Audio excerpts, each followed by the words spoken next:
I got a message. I got a message from Heather. She had a parent-teacher conference this morning before school, so she. Yeah.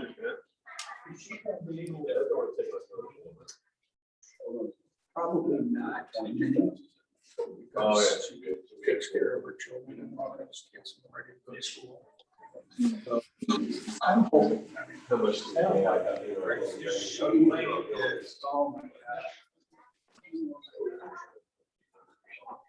Cheerleader. Good morning. Good morning. My internet is not working, so I'm on my phone. But that's why we jump on early in case It's always been down that road. Trust me. Yes. So I'm Lori from the museum. I Okay. see Josh is here. Right. And I explained to Josh, we will start up in just a second. One of the guys is getting coffee. We'll have just a couple minutes. We'll do the pledge and whatnot. We'll have just a couple minutes. I'll bring you guys in and then you take it from there. Okay. All right.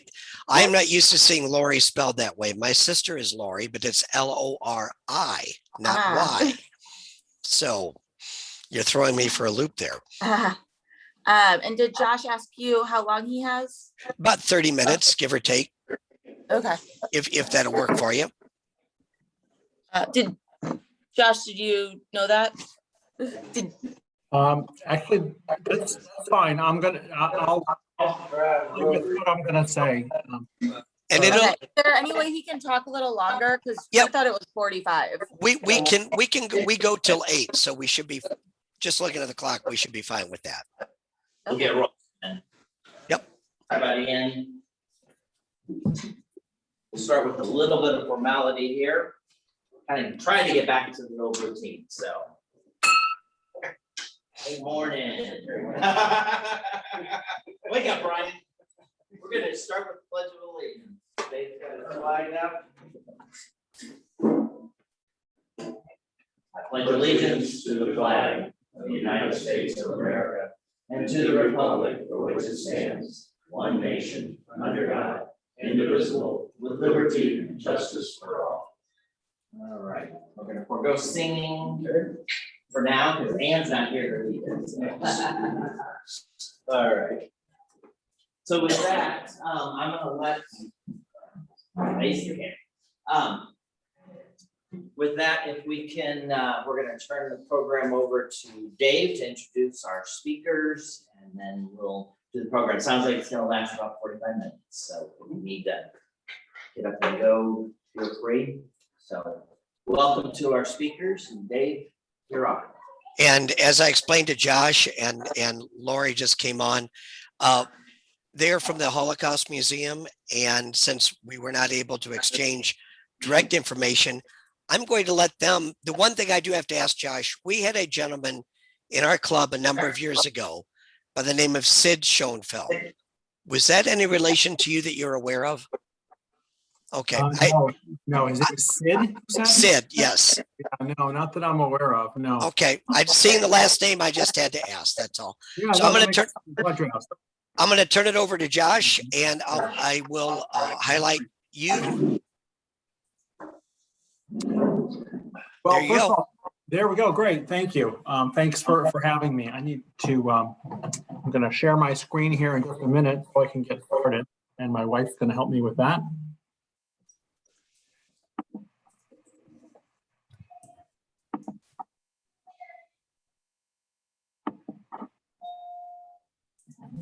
Yes, over there. No. Yeah. I'm fine. You see the whole screen as opposed to just part of it. Oh. Stop share.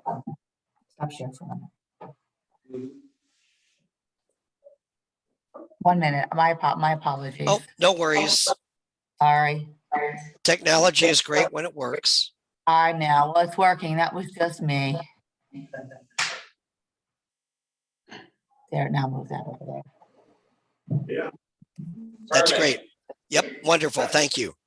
Okay. How's that work? Looks good. Or up.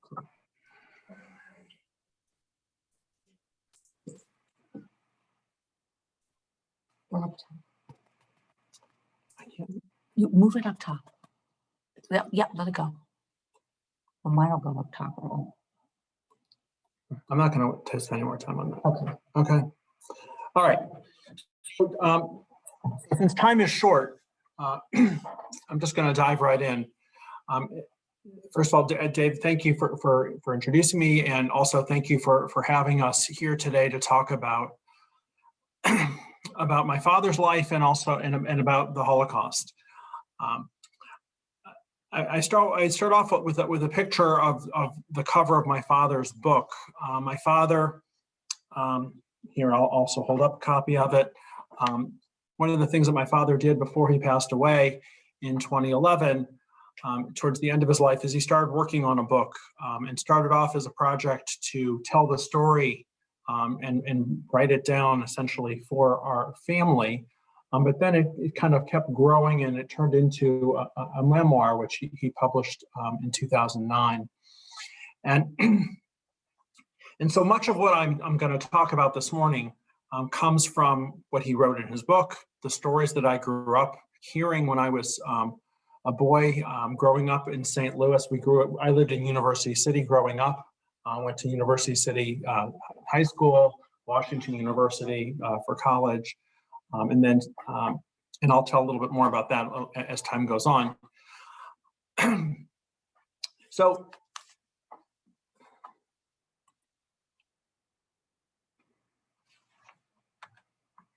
this is a picture of my father's class, his Hebrew school class. And he grew, and I'm giving, this is in 1939, and I'll get back to this picture in a minute. My father is the boy that is seated directly in front of the rabbi, if you can see him. His brother is kind of with the boy with his just to the side of him, and his face is just partially covered. They grew up, they were in a little town called Munkach, which was in the Carpathian Mountains, right at the base of the Carpathian Mountains, and it was in Czechoslovakia in the 30s. It was one of these places that had been parts of lots of different places. It was part of the Austro-Hungarian Empire, then it became part of Czechoslovakia. After Czechoslovakia was dismantled in 1938, it became part of Hungary. Currently, after the war was over, Munkach became part of the Ukraine. It was a small town of about 30,000 people. About half of that town were Jews. Here's a picture of the family in 1932. You can see there's an arrow there to Alexander Schoenfeld, my grandfather, Gustav Schoenfeld's father. There's another picture of his other grandparents. And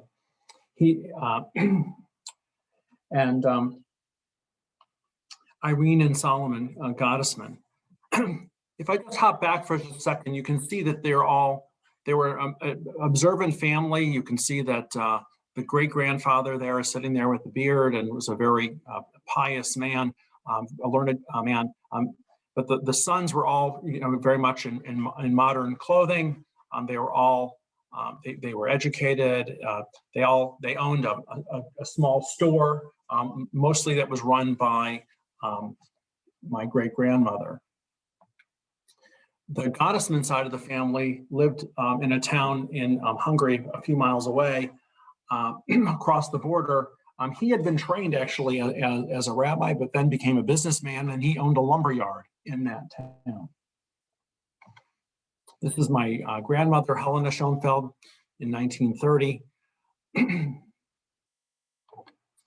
Alexander Schoenfeld was a physician, and here he is in medical school at the University of Prague in 1930, or actually in medical school, and then later with the patient in 1930.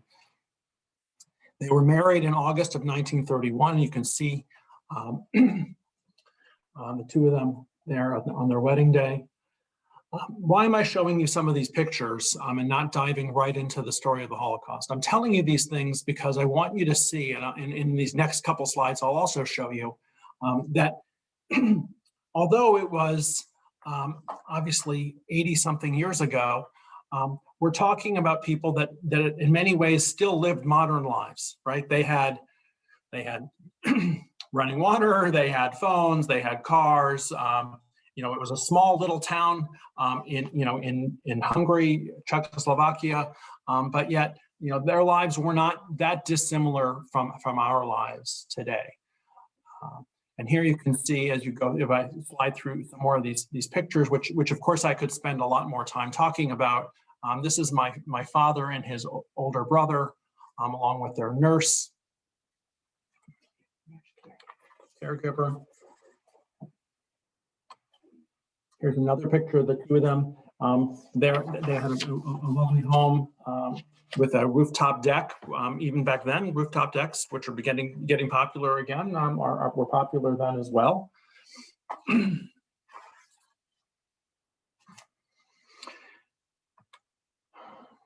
here's another picture in the backyard of their home. My grandfather's medical office was actually part of the home. It was you know, off to the side, but still part of that building.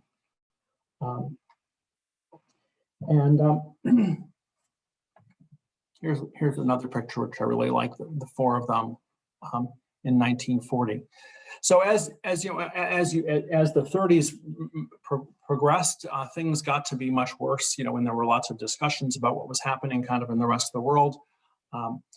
But for the most part, life in Czechoslovakia was still able, they were still able to live their lives. And as I said, they were modern Orthodox people. My grandfather had a medical practice, he had a car, and they were able to do whatever, you know, their life was actually pretty good in Munkac. It was a beautiful place right near the mountains with the snow-capped mountains, you know, off in the distance, and a river that flowed through the town. My father talked fondly, and oftentimes when we would go over to my grandparents' house on the weekends and have a Sabbath dinner or a lunch after services on a Saturday morning, the conversations would turn to, you know, their lives, you know, beforehand in the town, and everyone spoke about those memories very fondly. Another picture of my grandmother and her two sons. But of course, then the storm clouds were gathering. Here's a picture of an anti-Semitic rally, Nazi rally in Berlin in 1935. And you can see in the background of the slide, they're talking about the Jews are our misfortune. Here's a picture of from Kristallnacht in 1938, the night of broken glass, when many Jews, essentially the beginning of really horrible times in Germany, and the destruction of many synagogues and many Jewish businesses throughout Nazi Germany. So in 1939, and I guess due to the shortness of time, I'm not going to spend a lot of time talking through the events of, you know, the political events of World War II. I'm telling you a little bit more about, to try to give you a sense of the personal in our family's story. If you look at this picture here, you'll see that there's a big hole in this building, and that was the result of after the Czechoslovakia was dismantled and the Hungarians came in as kind of a sort of an act of a sense of defiance. The Czechoslovak soldiers fired a couple of cannonballs off, cannon shots, and those ended up breaking through their home, our family's home in Munkac. And it was, I guess, in some ways, it was kind of foreshadowing of events that were to come. I'm coming back to this class because it's a powerful, very powerful image, and as Lori knows, and if you ever have a chance to go to the museum in the past, or hopefully when it reopens in the future, you'll see this picture. My father, as I told you, is the boy that's sitting right below the rabbi. He, of all the boys who are in this picture, and including the adults, he's the only one who survived the Holocaust. All the others perished and were murdered or died of disease during the war. So if you think about that as sort of a modern your kindergarten class, right? These are kids who are 5 years old. There's only one person from that class who managed to make it through the war, and that was my father. And and my father's older brother passed away from a kidney ailment, actually just before things got to be really terrible. And in some ways, you could say that was a blessing, because he was a weaker kid, and he probably would not have survived the concentration camps. My grandparents then had a third son named Solomon, who was born in 1943. And we don't have any pictures of him that survived. So in the spring of 1944,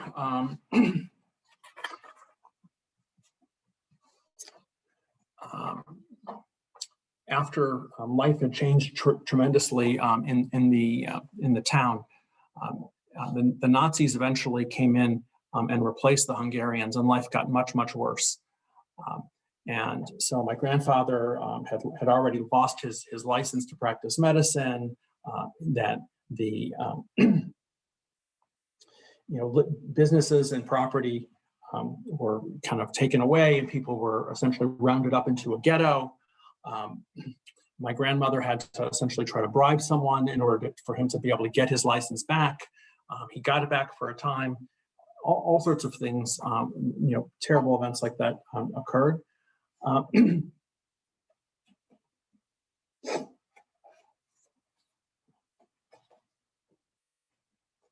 The Jews, of course, were forced at this point to now wear yellow stars.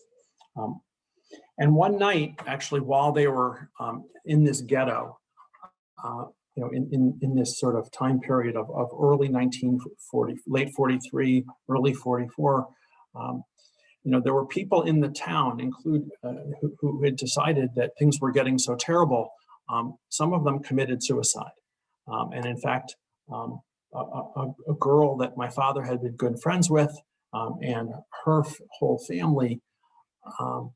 The father had been a pharmacist, and when he saw what was happening, he basically, their whole family decided they gave the children, and then the parents committed suicide. And this was like an absolutely obviously a wrenching thing. And my grandfather, of course, was a physician, and he was talking about these issues one night quietly with my grandmother, and they didn't know this, but my father was kind of hearing what they were saying, and he was off to the side in the room. And when he heard them talking about this idea, he walked into the room on the two of them, and he said, "No, don't do this. I want to live."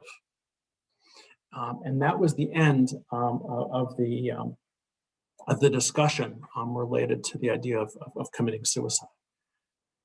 And in the meantime, as the walls were sort of closing in, the family, there were discussions about what to do with Solomon, right, this infant, and what was going to happen. And my grandparents tried very hard to get someone to take him, to take care of him. And what happened is unfortunately, nobody would. They begged people. They tried to bribe people.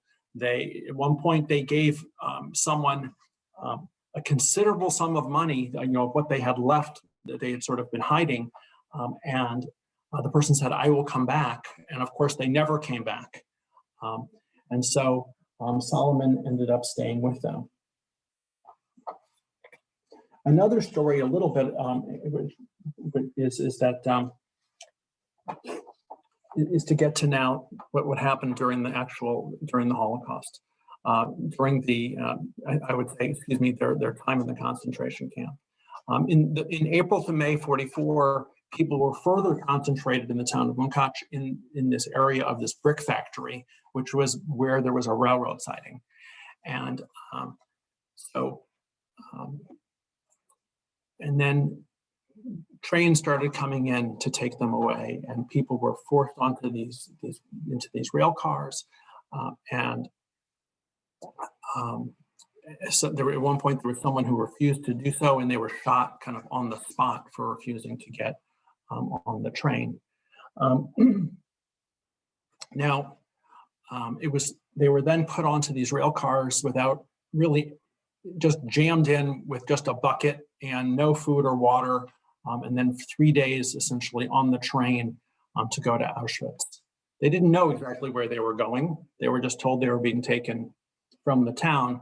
And here's a picture of the notorious death camp, Auschwitz. And as you can see these long lines of people that are lined up at Auschwitz. And these pictures, actually, this is May of 1944. These are pictures from many of which are in the Holocaust Museum in Washington. And that is the time that really so many Hungarian Jews ended up in the concentration camps, and many hundreds of thousands of the vast majority of the Hungarian Jewish population were wiped out in that sort of period of May, June, summer of 1944. When they got to Auschwitz, many of you I'm sure are familiar that there was a selection that took place. Those who were considered to be weak or old were immediately sent to death. Those that were stronger were sent off to work. And a little bit about Shandor, or Alexander Schoenfeld, my grandfather. When they got to this point, he kind of went a little bit ahead. He spoke several languages, German, Yiddish, Czech, Russian. And so he was able to sort of get at least a little sense as to what was happening. And so when they got to, so he came back and said to my father, lie and say that you are 16 and not 10. And my father was a big kid. And then my grandmother, who was with, who was holding my uncle Solomon, he said, please give the baby to your mother, who was older, the baby's grandmother, Irene, who you saw in a picture earlier. And then, there was also many other cousins who were in this group, right? And so they went forward, and my grandfather also told my grandmother, please, to lie and say that she's a nurse. And so when they got to the point, to the point where the selection took place, where Dr. Mengele, the infamous Dr. Mengele, the angel of death, was present, my uncle and great grandmother, Irene and Solomon, were sent off to death, along with about half of our extended family that were lost in Auschwitz. My grandmother was separated and went with the women. There was a small group of women cousins that hung together, and my father and my grandfather and some other cousins, went with the men. They were, as you can, I'll just go forward, and I'll try to move along a little bit more quickly. I'm sorry that I could spend hours telling the story of what happened, right? There was so much to be able to tell, so I'm trying to do this somewhat quickly. There were, SS troops were everywhere with high watchtowers, barbed wire. There was the stench of the crematorium. The living conditions were horrible. My father recalls that he would kind of peek through the cracks of the window, and you could see bodies were piled up like stacks of wood outside of their barracks. And so what had happened is that within just a very short period of time, you can see that from what I'm trying to portray, and what my father portrays well in his book, is that people who are just like us, modern educated people, were essentially converted into cattle, and really their sense of humanity is basically stripped away from them through this horrible treatment that took place.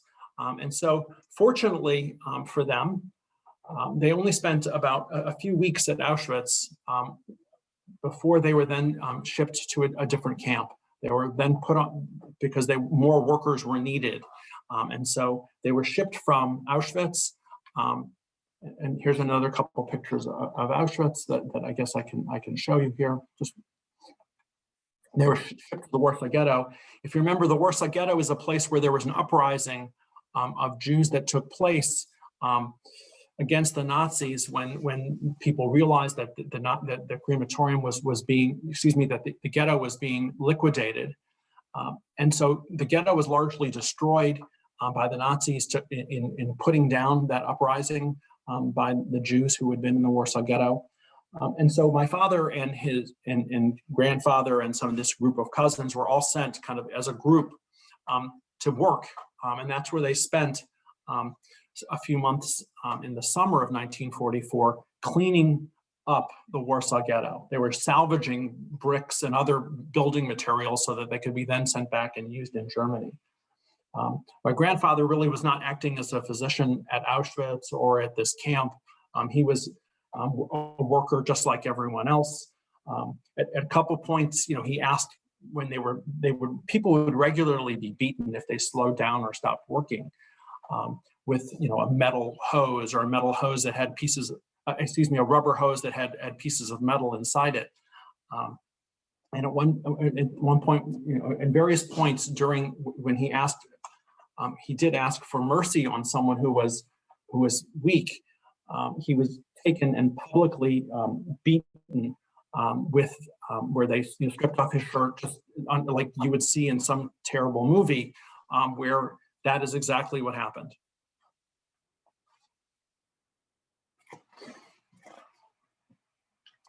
Later,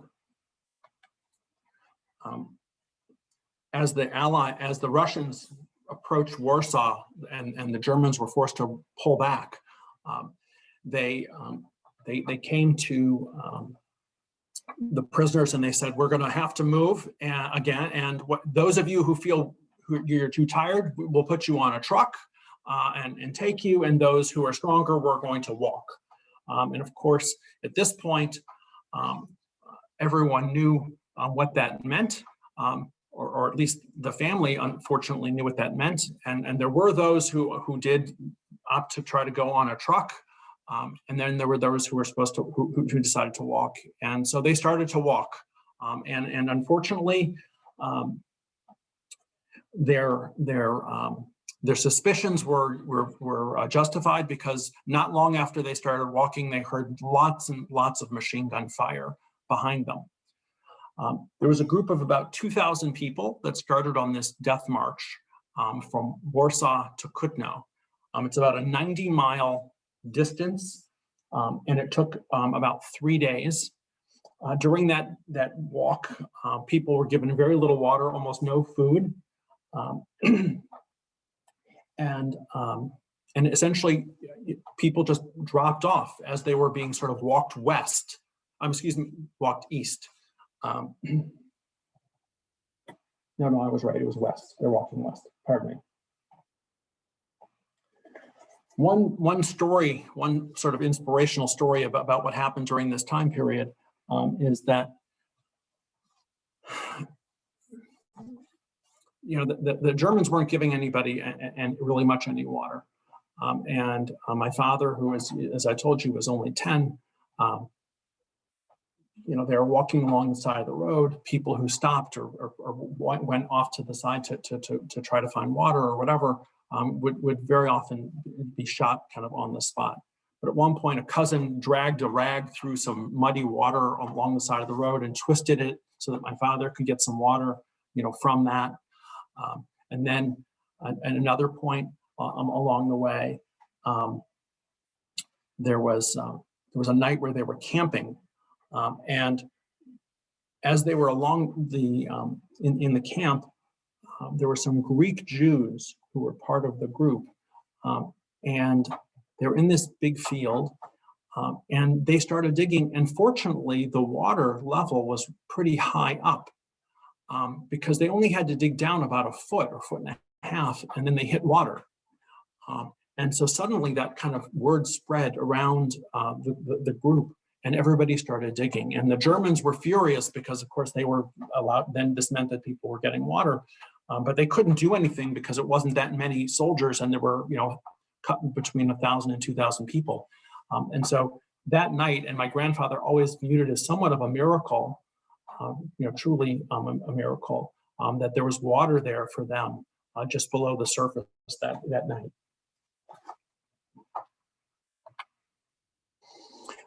They were at Kutno, they were put onto train cars again. They were taken to Dachau, and they just spent a couple of days at Dachau, another infamous camp near Munich in Germany. And they then were sent to a subcamp of Dachau, and this was truly a work camp, and that is called, it was in Muhldorf, a small town there.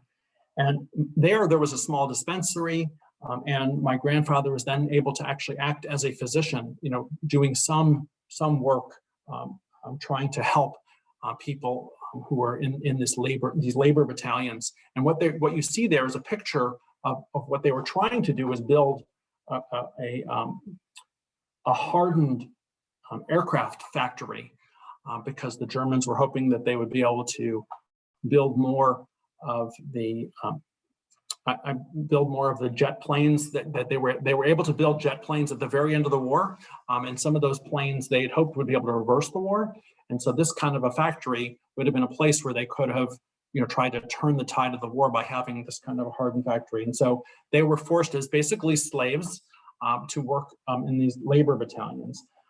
And my grandfather, during this period, as he did throughout the year that they were in the concentration camps, would hide my father. He would, during the time when they would have selections to determine whether somebody was too weak and then be sent off to a death camp and to be killed. He would hide my father. He would often say that he wasn't hungry, and he would then tell my father, please, take my food. And my father ended up working for a time, in the commandant's house, kind of doing a little bit of work in the kitchen, and providing. And then he was able to smuggle out a little bit of food to the group, for them to be able to kind of eat off to the side. And one of the things that's also kind of impressive to me is the fact that Alexander Schoenfeld was also in this time period in helping people. He would give them just a day or so in this infirmary where people might be able to rest. And that sometimes was the difference between life or death, as to whether or not someone could just sit quietly. They had almost nothing to do in terms of medical equipment, but it did mean the difference between life or death for these people. My father has a vivid memory that he talks about in his book about a boy who was being abused by some of the other capos, the prison guards, and my grandfather and another physician. This was a young Dutch Jewish boy who was about 16 years old, and my father ended up holding a lamp, a light bulb essentially, over their heads while the two of them performed surgery on this boy who had an infection. Essentially they saved his life because they were able to take out the infection, but this operating on this boy, in their primitive barracks, this is what they lived in, essentially, these underground bunkers.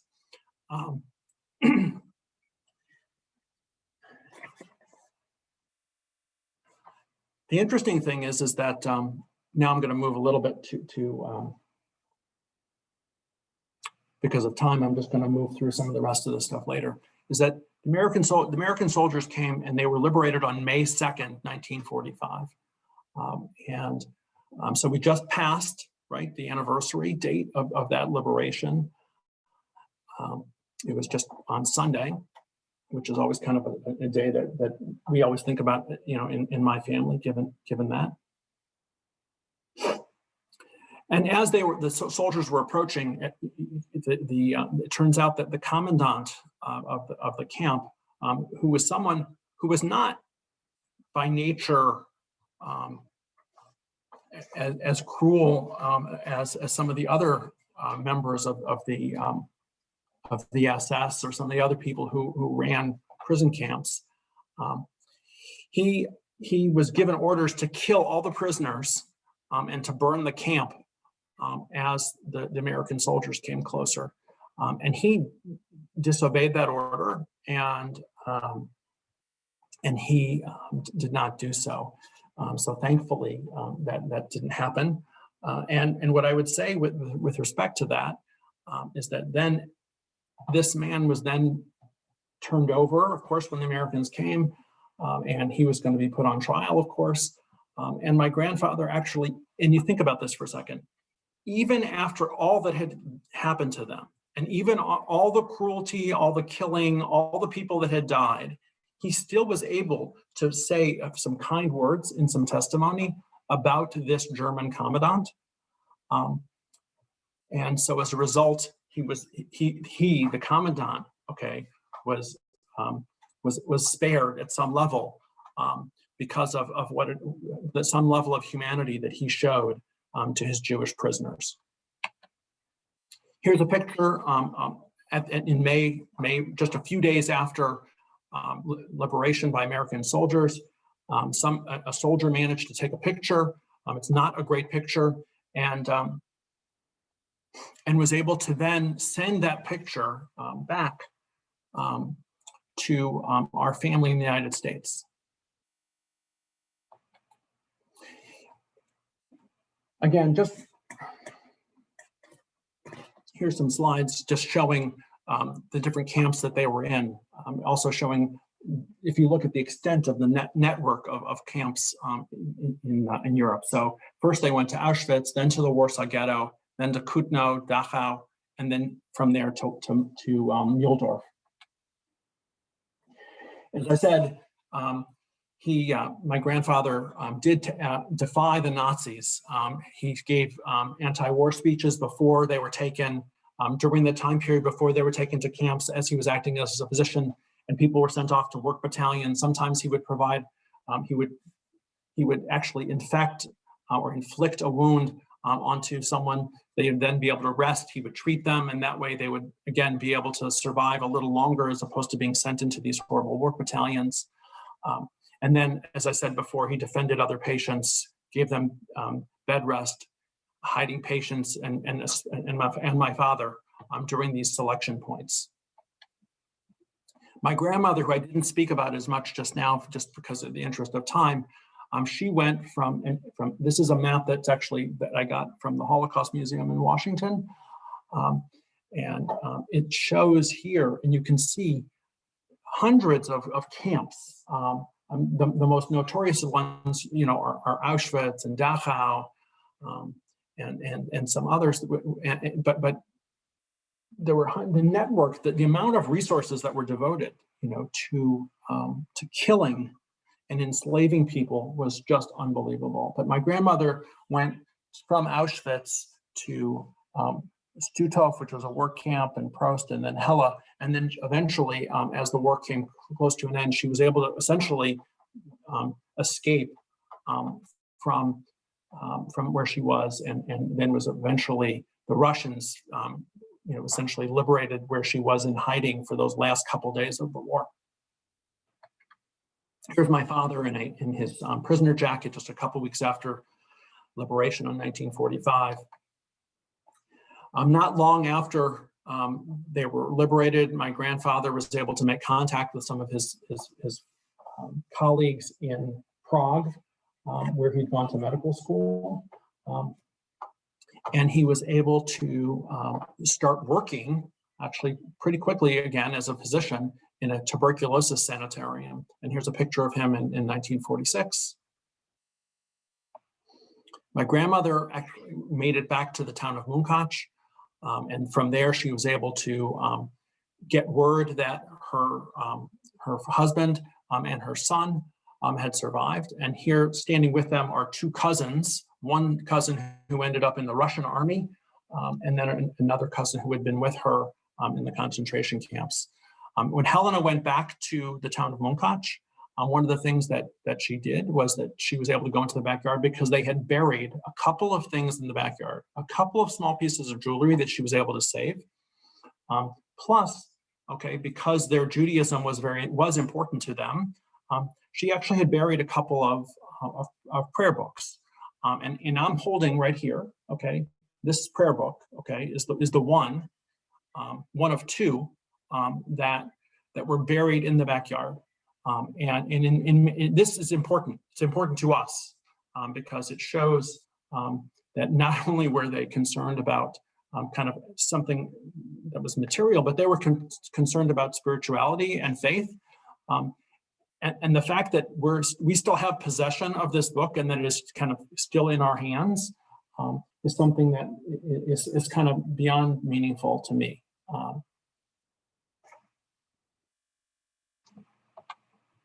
Here's a picture in June of 1946. We had some family that had made it to St. Louis before the war. And so this is Union Station in June of 1946, an article from the Post-Dispatch talking about our family and talking about the fact that they had just arrived coming through New York to St. Louis. And so there's my grandfather's oldest brother lived in St. Louis along with my grandmother's brother, and my grandmother's brother is the one who did all of the paperwork and got us all. I wouldn't say I say us, really, them to St. Louis, into the United States quickly. Here's a little bit about the life of Alexander Schoenfeld and what he did. He accomplished a great deal. When they arrived, my grandfather was 42. Everything was taken away from him, and he had to start completely all over again. And my grandmother was 10 years younger than him. He opened a practice. He started doing work at Jewish Hospital because he had a foreign medical license, so he had to start all over again.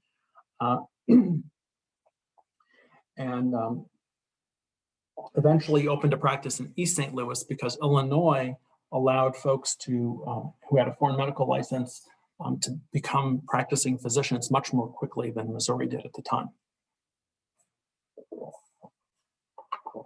I could tell you a lot more details, but I'm not going to get into all of that.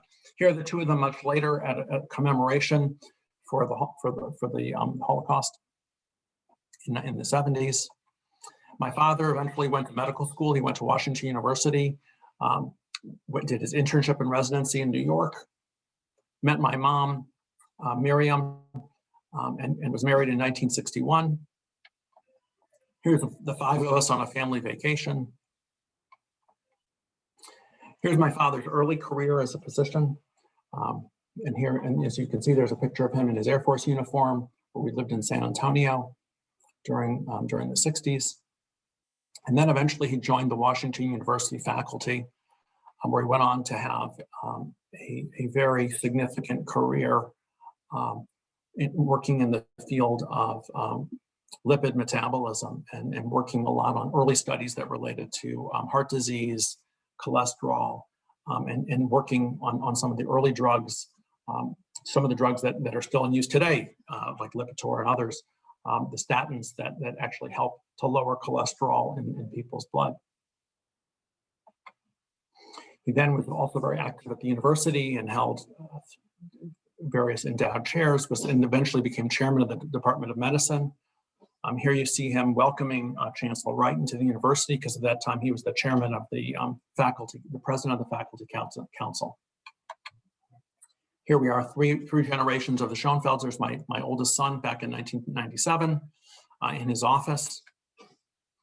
My grandmother, Helena,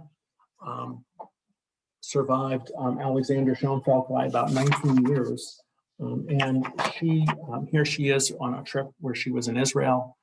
My grandfather and grandmother were very charitable people. They really, material possessions did not mean a lot to them over the course of their lives afterwards. And they gave a tremendous amount of money to charity, both in the Jewish community and the broader community, in terms of, and here they are, they established a synagogue for an orphanage, inside of an orphanage inside Israel. They also established scholarships at Washington University and in other places.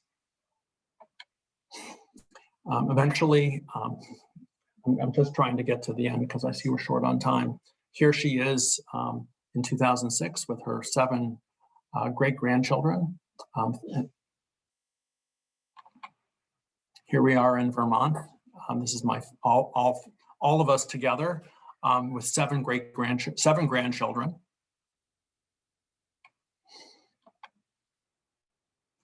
Here's my dad at Passover. Passover was a very important holiday for our family. We spent all of those together as a family in St. Louis. The theme of liberation from slavery was one that really resonated with us, and I'm sure I know resonates with many Jewish families, and especially Jewish families who are descendants of Holocaust survivors. And so the idea of all of us being together and being able to celebrate Passover was something that was incredibly meaningful to us. Here's a picture of my folks later on at one of our sons' bar mitzvahs.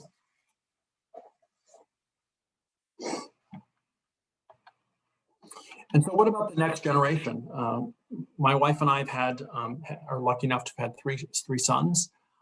And so, if you think about it from that one man who survived, now there are actually 9 grandchildren. And so they're all engaged in various different activities. Our sons, and it gives me some level of optimism here about the future. Our oldest son, David, spent time in Israel, wrote an article about his time in Israel and the importance of his family legacy. Our son, Brian, when he was at the University of Rochester, did things like this, a whole display talking about the Holocaust. Our son, Aaron, this is a very powerful picture. All 3 of our boys went to Eastern Europe and visited some of the concentration camps. Here's a picture of our son, Aaron, on the grounds of Auschwitz. He's holding this book, a copy of this book, and he's talking to his classmates about our family's story while at Auschwitz. And here's another large family picture. And so I've sort of continued at some level. All 3 of Gustav and Miriam Schoenfeld's kids have been involved in giving back. I've worked as a lawyer in affordable housing for many years, and trying to help people who are less fortunate have safe, decent, affordable places to live. I've spent 21 years at Freddie Mac, and then recently joined another firm to work again in affordable housing. My sister works in the area of social work, helping seniors in the Jewish community in New York. And my brother, Jeremy, has been a musician, and he's written extensively about various themes. One of the themes relates to the Holocaust in our family story, and a show that he put together last year, several years ago. Our connection to St. Louis has remained strong. 2 of my 3 sons have gone to WashU, and so our youngest son is actually attending at Washington U now. And so we've gone back and forth to St. Louis for many, many years. And we've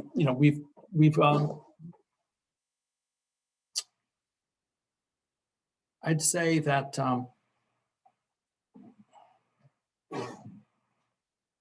Gustav Schoenfeld had 1 year in which he would talk about as being a year from hell. But otherwise, he felt very much as though he had a very good life. And he talked about the years after 1940, the 44, 45 time period as being kind of like bonus years. And he did not actually walk around with an attitude of only sort of woe is me or only I'm a survivor. He was very much about, living his life and moving forward. And he used to say to us that life will knock you down, but you have to get up, dust yourself off, and keep going. And that's what Alexander and Helena did. That's what he did. And he was able to then accomplish a great deal in his life. And one thing that I'll just point out is that if you go to Israel and you go to Yad Vashem, which is the Holocaust Memorial in Israel, there's a museum to the children who perished in the Holocaust. And by all accounts, it was about 1.5 million children. Okay, so you take that class of kids, that picture, and you multiply that many times to get to 1.5 million children that were killed. And you think about the fact, and my grandmother said this while we stood in front of, my grandmother Helena Schoenfeld, while I stood in front of that memorial with her one day, she said that, just think about this, if your father was able to accomplish a great deal in his life, you think about what some of those other children could have accomplished had they been allowed to live. So I'm just going to leave and conclude with essentially, and give my father the last words here. And what he talks about is that the idea that museums, okay, he says, Holocaust museums, memorials, and courses serve to remind people of the world what others are capable of when in the grip of an idea that seems more important than humanity itself. Hopefully, keeping the memory alive will make it more difficult for such ideas to be inculcated into publics that seem dull with recurring regularity, to be susceptible to seduction by would-be leaders singing the beloved, well-rehearsed siren songs of nationalistic and or religious xenophobia. And shortly before he died, we didn't even know this, he wrote sort of a moral will to us. And so I'm not going to read all of that, but one or two sentences that he said. He said, "My deep conviction is that people are capable of horrendous behavior, individually and especially under the influence of political/religious saviors. But my underlying conviction that it is possible to live a satisfying and happy life, provided you live in a reasonably strong, stable country. There are no guarantees, and one must keep their eyes open." So I think I'll just stop there, even though I kind of, at some points, I know I had to rush through a few points, but I'm hopeful that it's giving you a little bit of a picture of his life and some of the things that happened, but also the triumph, frankly, of his life in the face of tragedy. So thank you for letting me speak to you today. Josh, thank you very much. I know the time was not quite what you planned on. My apologies. Evidently, I either didn't get something right on your end or didn't understand whatever it might be. But I do, having been to Dachau 2 years ago, to say that it was a sobering trip there was just, that's an understatement of a lifetime. For anybody to have survived just seemed completely foreign almost. So for your father to have done all of this, for your grandfather to have done this, for the animosity to not be there is what surprises me. I look at that like Nelson Mandela, that, been through a lot, but we can't keep harping on it. So thank you very much for everything. I'm going to toss. Yes, go ahead. If someone has a question, I'm happy to answer a question or two. Okay. My name's Bob Courtney. Do either of you work at the Holocaust Museum? Yes. Yeah, I do. I work at the Holocaust Museum. Yeah, Lori, my stepdaughter is Samantha March. Do you interface with her at the Federation? Oh yeah, of course. Okay, all right. Secondly, so secondly on this, my wife and I were actually to go on a World War a tube museum trip through the World War II museum to Berlin and through Auschwitz and to Warsaw, but it was canceled. I'll do that next summer. But I'd like to share, Dave, you made a comment. I've been to Dachau 3 times. And the first time I was at Dachau was in 1963. I went to the Oktoberfest and I ran into a fellow I went to college with, and he said, "Where are you guys staying tonight?" "Well, we don't know. We'll find something." He said, "Well, I'm stationed at Dachau. I've got an extra bedroom and a couch. Let's come out and stay." So we did. Saturday night. We got up that morning and we went over to the concentration camp. And now the concentration camp just has 2 barracks that are up at the front of the street. And there are 3 memorials at the bottom. At that time, there was only 1 memorial at the bottom. All of the barracks buildings were there. And there were displaced persons living in those barracks. And there was TV antennas on top and a delicatessen there.